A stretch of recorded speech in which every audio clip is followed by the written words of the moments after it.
Hello students, இன்னைக்கு வீடியோல நம்ம ஸ்டேட் போர்டு +1 அக்கௌண்டன்சி சப்ஜெக்ட்ல 8th சாப்டர்ல டைமிங் டிஃபரன்சஸை பார்க்க போகிறோம். நான் உங்கள் ஹோஸ்ட். வாங்க இப்போ வீடியோக்குள்ளே போகலாம். இப்போ கேஷ் புக்குக்கும் பாஸ் புக்குக்கும் ரெண்டுத்துக்கும் அமௌண்ட் டிஃபர் ஆகுது. அதுக்கு ஸோ மெனி ரீசன்ஸ் இருக்குது. அதில் மெயினாக டைமிங் டிஃப்ரென்சஸ்.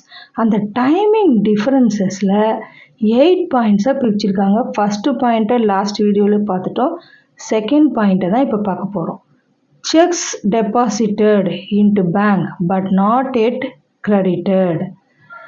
இப்போ உங்களுக்கு எக்ஸாம்பிள் கொடுத்துருக்காங்க பாருங்கள். செக்கு டெபாசிட் ஆயிடுச்சு பேங்க்கில், ஆனால் அதை கிரெடிட் பண்ணல. When the checks are deposited into bank, the amount is debited in the cash book on the same day. இப்போது உங்களுக்கு ரெசிப்ட்ஸ் காலம் இருக்கு இல்லையா கேஷ் புக்கில், அதில் செக்கு போட்ட உடனே அதை டெபிட் பண்ணுறோம். ரெசிப்ட்ஸு அப்படின்னு டெபிட் பண்ணிடுறோம் as usual. But this may not be shown in the bank passbook on the same day because this will be entered in the bank statement only after the collection of the check. இப்போது cash புக்கில் ஒன்றா செக்கு deposit ஆனோன்னு entry போட்டுக்கலாம் debit side. ஆனால் பாஸ்புக்கில் அந்த செக்கு collection ஆன பிறகு தான், அந்த டேட்டில் தான் என்ட்ரி போட முடியும். பேங்கரு அப்போ தான் அந்த டேட்டில் தான் என்ட்ரி போட முடியும். அந்த செக்கு டெபாசிட் ஆன சேம் டேலலாம் இங்கே பாஸ்புக்கில் என்ட்ரி போட முடியாது. டைமிங் டிஃப்ரென்ஸ் ஆகும். அது ஒரு டேட்டு, இது ஒரு டேட் ஆகும். சரியா? அதுக்கு எக்ஸாம்பிள் கொடுத்துருக்காங்க. For example, the balances as per cash book and bank statement are 20,000 for X and company. X and கம்பெனிக்கு ஓப்பனிங் பேலன்ஸ் எவ்வளோ கேஷ் புக்கில்? 20,000. X and company receives a cheque on 25th March அன்னைக்கு ABC கிட்டேருந்து 5,000க்கு ஒரு check வாங்குறாங்க. 25th மார்ச்சில் from ஏபிசிக்கிலேருந்து 5,000 check வாங்குறாங்க. அப்போ அந்த மந்தோடைய டோட்டல் பேலன்ஸ் எவ்வளவு? 25,000 கேஷ் புக்கில் பேலன்ஸு காமிக்கும். On the same day X and company debits is cash book with 5,000. சரி, செக்கு வந்த உடனே டெபிட் பண்ணிடுறோம் ரெசிப்ட்ஸ் காலத்தில். But bank credits X and company account only when the check is collected from ABC Limited Bank. This shows that is a time gap between depositing the check by the customer, collection of check by the bank. இப்போது receipt X and company கையில் செக்கு வந்த அன்னைக்கே entry போட்டுடுறாங்க. அதே பேங்க்குக்காரன் பாஸ்புக்கில் உடனே அதே டேட்டில் போட முடியுமா? இவங்க கையில் வந்த செக்கு எடுத்துன்னு போய் பேங்க்கில் ப்ரெசன்ட் பண்ணணும். எக்ஸ் அண்ட் கம்பெனி போயிட்டு பேங்க்கில் அவங்க பேங்க்கில் போய் ப்ரெசன்ட் பண்ண டேட்டில் தான் பேங்க்கு என்ன பண்ணுவாங்க, பாஸ்புக்கில் அந்த அமௌண்ட்டை என்ட்ரி போடுவாங்க. ஓகே, இப்போ 25,000 ஏற்கனவே அவங்களுக்கு டெபாசிட்டில் இருக்கு. 20,000 பேலன்ஸு, அதுக்கப்புறமா அந்த 5,000 செக்கு எக்ஸ்ட்ரா வந்திருக்குன்றத எந்த டேட்டில் போடணுமோ அந்த டேட்டில் என்ட்ரி ப்ரெசன்ட் பண்ணுற டேட்டில் தான் போயிட்டு என்ட்ரி போடுவாங்க. சரி, இன் பிட்வீன் இப்போ 25th அன்றைக்கி வந்தது. அதுக்கப்புறம் அவங்க ஒரு வேளை ஏப்ரல் மந்த்து போய் ஒரு 1 வீக் கழித்து போய் ப்ரெசன்ட் பண்ணுறாங்கன்னா மார்ச் மந்தோடைய பேலன்ஸ் என்னவாக இருக்கும்? As a result of this balance as per cash book 25,000 is more than balance as per bank statement. இப்போ பேங்க்கு பாஸ்புக்கில் 20 தான் இருக்கும் ஓப்பனிங் பேலன்ஸோட, ஏன்னா அந்த 5,000 இன்னும் செக்கு என்ட்ரி போடல. அதே balance as per bank statement 20,000 is less than as per cash book. இப்போ 20,000 தான் பாஸ்புக்கில் இருக்குது, கேஷ் புக்கில் 25,000 பேலன்ஸு காமிக்கும். ஏன்னா ரெண்டுத்துக்கும் டைமிங் டிஃப்ரென்ஸ் இருக்குது. 1 வீக் கழிச்சு தானே ஏற்கனவே போடுறாங்க. அதுக்குள்ளே மார்ச் வரைக்கும் நம்ம டோட்டல் பார்த்தா கேஷ் புக்கோடைய பேலன்ஸு தான் அதிகமாக இருக்கும். Is more than the passbook. அதுதான் இந்த ஃபஸ்ட்டு டைமிங் டிஃப்ரென்ஸில் செக் டெபாசிட்டட் பேங்க் நாட் கிரெடிட்டட்ன்ற பாயிண்ட்ல சொல்லியிருக்காங்க. நெக்ஸ்ட் பாருங்க, bank charges and interest on loan and overdraft charged by the bank. The bank has to cover the cost of running the customer's account. So debit is given to the account of the business towards bank charges.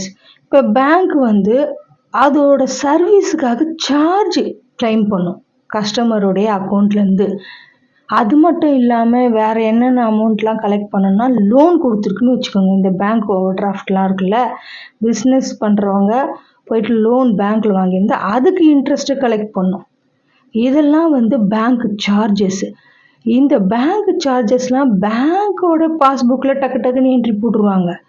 ஆனால் cash புக்குக்கு information வந்தால் தான் அவங்க entry போட முடியும். In between the time அந்த information வந்து statement வந்து அதை பார்த்துட்டு என்ட்ரி போடுற வரைக்கும் அந்த டைம் டிஃப்ரென்ஸ் இருக்குல்ல, அப்போ அமௌண்ட்டு ரெண்டுத்துக்கும் டிஃபர் ஆகும்.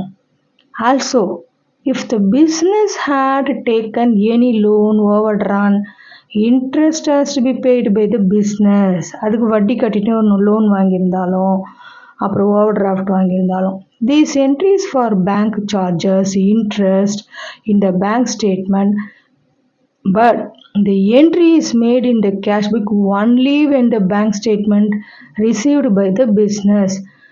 இந்த சார்ஜஸ்ஸு இன்ட்ரெஸ்ட்டு அதெல்லாம் டக்கு டக்குன்னு பாஸ்புக்கில் போட்டிருப்பாங்க. ஆனால் கேஷ் புக்கில் உடனடியாக போட முடியாது. Till then cash book shows more balance than bank statement. Bank ஸ்டேட்மெண்ட்னா என்ன? பாஸ்புக். இப்போ எக்ஸாம்பிள் பாருங்கள், the opening balance as per cash book and the bank statement as on 1st March 2017 7,000. இப்போ கேஷ் புக்கில் என்ன பேலன்ஸு? ஃபஸ்ட்டு அன்னைக்கு 7,000 போட்டோம். அதே bank debits for bank charges 300 27th அன்னைக்கு 300 டெபிட் பண்ணுறாங்க. பாஸ்புக்கில் வித்ட்ராயலில் பேங்க் சார்ஜஸ் 300ன்னு என்ட்ரி போடுறாங்க. But there is no entry for the same in the cash book as on such date. As a result of this, balance as per cash book 7,000 more than the balance as per bank statement. இப்போ cash புக்கில் 7,000 இருக்குது, ஆனால் பாஸ்புக்கில் எவ்வளோ இருக்குது? 6,700 தான் இருக்குது. Balance as per bank statement 6,700 is less than balance as per cash book. ஏன் அந்த 300 இவங்க பாஸ்புக்கில் என்ட்ரி பேங்க் சார்ஜஸ் போட்டாங்க. இப்போ பாருங்கள், வித்ட்ராயல்ஸில் போயிட்டு 27th பேங்க் சார்ஜஸ் 300 போட்டாங்க. அப்போ பேலன்ஸ் 7,000ல் இருந்து 300 போயிடுச்சுன்னா 6,700 தான் பாஸ்புக்கில் டோட்டல் அமௌண்ட்டில் காமிக்கும். இப்போ இது ரெண்டுத்துக்கும் உள்ள டிஃப்ரென்ஸ் இருக்குது. இதெல்லாம் எப்படி ரீகன்சைல் பண்ணுறது தான் இந்த சாப்டரில் ரிகன்சிலியேஷன் ஸ்டேட்மெண்ட்டில் காமிக்கிறோம். இந்த 300 சரிப்படுத்துறது தான் இந்த ஸ்டேட்மெண்ட்டு. அப்போ தான் கரெக்டான நம்ம ஃபைனல் அக்கௌண்ட்ஸ்க்கு போட முடியும். நெக்ஸ்ட்டு டி பாயிண்டில் interest and dividends collected by the bank. The bank may collect dividends on its customer investment in shares and also interest on any investment. இப்போ ஷேர் வாங்கியிருக்காங்கன்னு வச்சுக்கோங்க பிஸ்னஸ், அவங்களுக்கு டிவிடெண்ட் வரும், பங்காதாயம். அந்த இன்வெஸ்ட்மெண்ட்டுக்கு டிவிடெண்ட் வரும். அதுவும் பேங்கர் தான் என்ன பண்ணுறாங்க, கலெக்ட் பண்ணுறாங்க. அது மட்டும் இல்லாமல் வேறு ஏதாவது இன்வெஸ்ட்மெண்ட் பண்ணிச்சுன்னா அதுலேருந்து கிடைக்கக்கூடிய இன்ட்ரெஸ்ட்டும் கிடைக்கும். The entry for this will be made in the bank statement on the date of collection.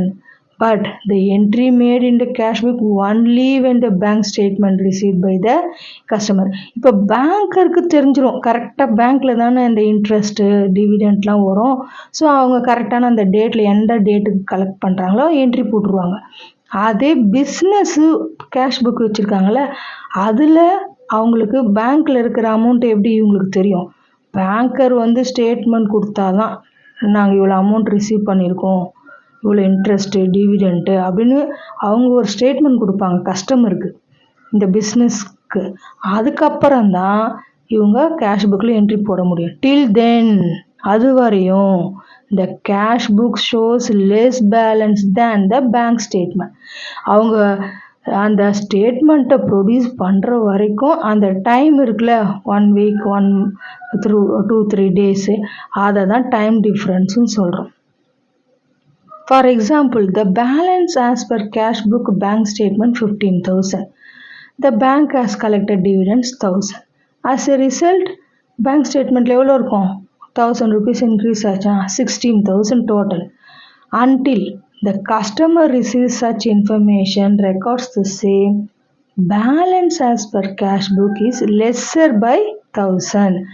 இப்போ 16,000 பாஸ்புக்கில் மோர் than balance of cash book எதில் பாஸ்புக்கில் இருக்குது பேங்க் பாஸ்புக்கில், ஆனால் 15,000லாம் கேஷ் புக்கில் இருக்குது. இது less than balance of bank statement.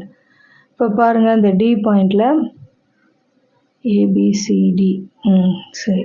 Next ஈல பாருங்கள் dishonour of cheque and bills when the check is received from outside parties. வெளி ஆளுங்கக்கிட்ட இருந்து செக்கு பிஸ்னஸுக்கு வருது, அது பேங்க்கில் டெபாசிட் பண்ணுறாங்க. It is deposited with the bank and debited in the cash book. டெபாசிட்டும் பண்ணுறாங்க, அது மட்டும் இல்லாமல் டெபிட் பண்ணுறாங்க. எதில் கேஷ் புக்கில் டெபிட் பண்ணுறாங்க, ஏன்னா ரெசிப்டில். அதனால் if the cheque is dishonoured, the bank cannot collect the amount of such check from outside parties bank. Okay, இப்போது டிஸ்ஆனர் ஆயிடுச்சுன்னு வச்சுக்கோங்க. செக்கு டிஸ்ஆனர் ஆயிடுச்சு. அதை செக் டிஸ்ஆனர்னா என்னது, பேமெண்ட்டுக்கு பணம் இல்லை அக்கௌண்ட்டில் அப்படின்னா ரிட்டன் கேன்சல் ஆயிடுச்சுன்னு அர்த்தம். அந்த மாதிரி டைமில் இந்த bank cannot collect the amount such check from outside parties bank. வேறு அவுட்சைட் பார்ட்டி பேங்க்லேருந்து இவங்களால பணத்தை கலெக்ட் பண்ண முடியாது. It is not credited in the bank statement. As a result, two records would differ. இப்போது இவங்க கிரெடிட்டும் பண்ண முடியாது. ஃபஸ்ட்டு அவங்க என்ன பண்ணிட்டாங்க, டெபாசிட் பண்ணிட்டாங்க. அதுக்கப்புறமா கிரெடிட் பண்ண முடியாது, டெபாசிட் பண்ண முடியாது. அவுட் சைடு கிட்டேருந்து அந்த செக் ஹானர் ஆனால் தான் வந்து அவங்க பாஸ்புக்கில் கிரெடிட் பண்ண முடியும். ஓகே, இப்போ ரெண்டுத்துக்கும் 2 ரெக்கார்ட்ஸுக்கும் டிஃப்ரென்ஸ் வருது. பணமும் வந்து சேரல, ஏன்னா அவங்க அக்கௌண்ட்டில் பணம் இல்லை, செக்கு கிளியர் ஆகலை. அந்த மாதிரி சுச்சுவேஷனில் நாட் கிரெடிட்டட் இந்த பேங்க் ஸ்டேட்மெண்ட். டெபாசிட் காலத்தில் போடவே முடியாது, ஏன்னா பணம் வரல, கிளியரன்ஸ் ஆகலை. While discounting the bills receivable in the cash book, it is entered in the debit side and in the bank statement it is credited. இப்போ பில்ஸ் ரிசீவபிள்லாம் இருக்குல்ல, அதை டிஸ்கவுண்ட் பண்ணுறாங்கன்னு வச்சுக்கோங்க. அப்போ கேஷ் புக்கில் போய் ரெசிப்ட்ஸ் காலத்தில் போய் போட்டுருவோம். அதே பேங்க் ஸ்டேட்மெண்ட்டில் கிரெடிட் காலத்தில் போட்டுருவோம் deposit. when the bill is presented by the bank to the drawee of the bill, the payment is not received. The bank debits the same to cancel the credit. இப்போ bill வந்து பேங்க்கால் present பண்ணி ட்ராயி அந்த bill எடுத்துன்னு வர்றாரு இல்லையா, அவருக்கு payment is not ரிசீவ்டுனா bank என்ன பண்ணும், இது சேம் அமௌண்ட்டை கேன்சல் பண்ணுறதுக்காக கிரெடிட் பண்ணுறது. ஃபஸ்ட்டு வித்ட்ராயல்ஸுக்கு போகும், அதுக்கப்புறமா டெபாசிட்ஸ்க்கு வரும். But bank debits the same to cancel the credit. ஏற்கனவே டெபாசிட்டில் ஒரு அமௌண்ட், அதாவது பில்ஸ் ஆஃப் எக்ஸ்சேஞ்சில் ஒரு 1000 ரூபாய் இருக்குதுன்னு வச்சுக்கோங்க. அந்த 1000 ரூபாவை கேன்சல் பண்ணணும்னா ஆப்போசிட் என்ட்ரியில் போடணும், ஆப்போசிட் சைடு போடணும், வித் டெபிட் பண்ணணும். கிரெடிட்டில் இருந்ததுன்னா அதை டெபிட் பண்ணணும்.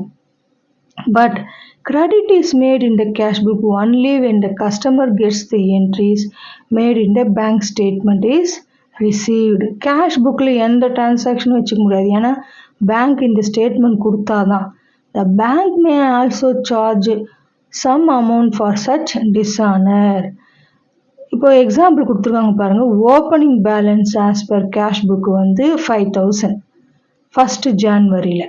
செக்கு 1000 ருபீஸுக்கு 25th அன்றைக்கி வருது. இப்போ பாருங்கள், ஜான்வரி 1 5,000 and 25th அன்றைக்கி ஒரு 1000, இப்போ டோட்டலாக 6,000 கேஷ் புக்கில் இருக்குது. It is dishonored. No entry for such transaction made in the cash book on the day. சரி இதில் டிஸானர் ஆயிடுச்சுன்னா கூட இதில் கேஷ் புக்கில் எந்த என்ட்ரியுமே போட முடியல. ஏன்னா டைம் டிஃப்ரென்ஸ் இருக்குது. அப்போ பாஸ்புக்கில் ஒன்லி 5000 பேலன்ஸ் மட்டும்தான் காமிக்க முடியும். ஏன்னா அந்த 1000 rupees செக் என்ன ஆயிடுச்சு, டிஸானர் ஆயிடுச்சு. அதனால் ரெண்டுத்துக்கும் உள்ள டிஃப்ரென்ஸு இங்கே பாருங்கள், 6000 பேங்க் பாஸ்புக்கில் இருக்குது. கேஷ் புக்கில் 6000 இருக்குது, பாஸ்புக்கில் 5000 தான் பேலன்ஸ் இருக்குது. Next, amount paid by parties directly into the bank. Sometimes debtors or the customers of the business may directly deposit the money into bank account of the business. It may be done by directly visiting the branch of the bank by paying cash, including NEFT, RTGS, swiping debit, credit card, business card, depositing the money in cash deposit machine, transfer to online banking facility. This will be credited in the banker's book, but the entry is made in the cash book only when the bank statement received by the customer. Until then, cash book shows less balance than bank statement. இப்போது உங்களுக்கு இந்த டெட்டாஸு கஸ்டமர்லாம் இருக்காங்களா பிஸ்னஸில், அவங்களாம் இந்த ஆர்டிஜிஎஸ்ஸு NEFT மூலயமா online payment இல்லைன்னா credit card debit card அந்த மாதிரி பேமெண்ட்லாம் பண்ணுறாங்க. ட்ரான்ஸ்ஃபர் த்ரூ ஆன்லைன் பேங்கிங் ஃபெசிலிட்டிஸாக இருக்குது. அது பேங்க்குக்கு தான் ஃபஸ்ட்டு இன்ஃபர்மேஷன் போயிருக்கும். இங்கே பிஸ்னஸ் வச்சுருக்கிற அந்த கேஷ் புக்கில் என்ட்ரி போட முடியாது. ஏன்னா அந்த பேங்கர் ஸ்டேட்மெண்ட் கொடுத்த அப்புறம் தான் இந்த கேஷ் புக்கில் என்ட்ரி போட முடியும். அன்டில் தென், அது வரைக்கும் டைம் டிஃப்ரென்ஸு எடுக்குது. அப்போ அமௌண்ட்டும் சேஞ்ச் ஆகுது. ரெண்டுத்துக்கும் உள்ள டிஃப்ரென்ஸ் ஆஃப் அமௌண்ட்டும் இங்கே வருது. இப்போ பாருங்கள், for example, as on 1st January 2017 cash புக்கோட பேலன்ஸ் எவ்வளவு, 10,000. But on 22nd debtor directly deposit 5,000 into bank account. அவர் என்ன பண்ணிட்டாரு, பிஸ்னஸோடைய அக்கௌண்ட்டுக்கு டைரெக்டாக பேங்க்கில் போய் 5,000 22nd அன்னைக்கு பே பண்ணுறாரு. இப்போது NEFT நெஃப்ட்டுக்கு எக்ஸ்பேன்ஷன் இது நேஷ்னல் எலக்ட்ரானிக் ஃபண்ட்ஸ் ட்ரான்ஸ்ஃபர். இது எதுக்கு யூஸ் ஆகுதுன்னா, money can be transfer from one bank account to another bank account. ஆர்டிஜிஎஸ்னால் என்ன expansion, real time gross settlement payment system from one account to beneficiary account. இப்போ ஒருத்தருடைய அக்கௌண்ட்லேருந்து இன்னொருத்தருக்கு, இப்போ நம்ம வேறு யாருக்காவது பே பண்ணணும்னு வச்சுக்கோங்க, வேறு ஒரு பிஸ்னஸ் ரன் பண்ணுறவங்களுக்கு. இப்போ ஏ கம்பெனி பிக்கு பே பண்ணணும்னா பியோடைய அக்கௌண்ட்டுக்கு ட்ரான்ஸ்ஃபர் பண்ணலாம் த்ரூ த ஆர்டிஜிஎஸ். பேமெண்ட்டுக்காக யூஸ் ஆகுது. இதெல்லாம் ஆன்லைன் பேங்கிங் சிஸ்டம். இப்போ as a result of this, bank statement 15,000 more than balance as per cash book. Cash புக்கில் 10,000 தான் இருக்குது. இது பாருங்கள், இப்போ உங்களுக்கு டோட்டலு பாஸ்புக்கில் 15,000, 10,000 + 5,000, கேஷ் புக்கில் 10,000 தான். ஏன்னா பேங்கர் தான் அந்த டெபாசிட் 5,000 அந்த ஆன்லைன் ட்ரேடிங் மூலிமா ஆர்டிஜிஎஸ் மூலயமாவோ NEFT மூலயமாவோ இவங்களுக்கு பணம் வந்துடுச்சு எக்ஸ்ட்ரா 5,000. இவங்க ஸ்டேட்மெண்ட்டு பிஸ்னஸுக்கு அனுப்புகிற வரைக்கும் இங்கே லெஸ்ஸர் அமௌண்ட் தான் காமிக்கும், 10,000 தான் காமிக்கும். அப்போ பாஸ்புக் அமௌண்ட்டு டோட்டல் 15,000 இருக்கும். அதே கேஷ் புக்கில் 10,000 தான். நெக்ஸ்ட் பாயிண்டில் amount paid directly by the bank to others. Sometimes the bank may be instructed to make payments such as insurance premium இருக்கட்டும், installment of loan as an agent of the customer on behalf of its customer. இப்போ ஒரு சில time customer என்ன பண்ணுவாங்க, அவங்க சார்பாக பேங்கருக்கு instruction கொடுப்பாங்க. நீங்கள் எங்கள் சார்பாக ப்ரீமியம் கட்டிடுங்க கரெக்டாக அந்த டேட் வைஸு, அதே மாதிரி இன்ஸ்டால்மெண்ட் ஆஃப் லோன் இன்ஸ்டால்மெண்ட்டையும் கட்டிடுங்க அப்படின்ட்டு அவங்க இன்ஃபர்மேஷன் கொடுத்துட்டாங்கன்னா ஏஜெண்ட்டாக கஸ்டமருக்கு ஏஜெண்ட்டாக இருந்து இந்த பேங்க்கே கரெக்டாக அவங்களுக்கு யார் யாருக்கு எவ்வளோ பே பண்ணணுன்றத ரெகுலராக பேமெண்ட் பண்ணிடும் இவங்க கஸ்டமருடைய அக்கௌண்ட்லேருந்து. அதுக்கு ஒரு சம் ஆஃப் த சார்ஜ் எடுத்துப்பாங்க, பேங்கர் சர்வீஸ் சார்ஜாக எடுத்துப்பாங்க. In all such cases, debit is made in bank statement, but the entry is made in the cash book only. When the bank statement received by the customer, till then cash book shows more amount than bank இதுவும் அப்படிதான். பேங்க்கு தான் தெரியும் எவ்வளோ amount இன்சூரன்ஸ்க்கு எவ்வளோ கட்டியிருக்காங்க, interest எவ்வளோ கட்டியிருக்காங்கன்னு அவங்க அக்கௌண்ட்டில் என்ட்ரி போட்டுனே வருவாங்க பாஸ்புக்கில். ஆனால் கேஷ் புக்குக்கு தெரியறதுக்கு டைம் எடுக்கும். ஃபார் எக்ஸாம்பிள் 1st March அன்னைக்கு கேஷ் புக்கோட பேலன்ஸ் எவ்வளோ 12,000. பட் இன்ஸ்ட்ரக்ஷன் கஸ்டமருக்குடைய இன்ஸ்ட்ரக்ஷன் பிரகாரம் ஒரு 2,000 ப்ரீமியம் கட்டுறாங்க 28th அன்னைக்கு. அப்போ பாருங்கள் பாஸ்புக்கில் ஃபஸ்ட்டு 12,000 அப்புறம் 28th அன்னைக்கு ஒரு 2,000 பேமெண்ட் பண்ணிட்டாங்க. அப்போ பேலன்ஸு 12லேருந்து 2 போச்சுன்னா 10,000 தான் பாஸ்புக்கில் காமிக்குது. அதே but no entry for such transaction in the cash book. As a result, the 12,000 cash bookல காமிக்குது, 10,000 passbookல காமிக்குது. Then next point, bills collected by the bank on behalf of its customer. When goods are sold by the business, the documents may be sent through the bank. When the bank collects the amount, it is credited in bank records, but the entry is made in the cash book only. Bank statement received by the business.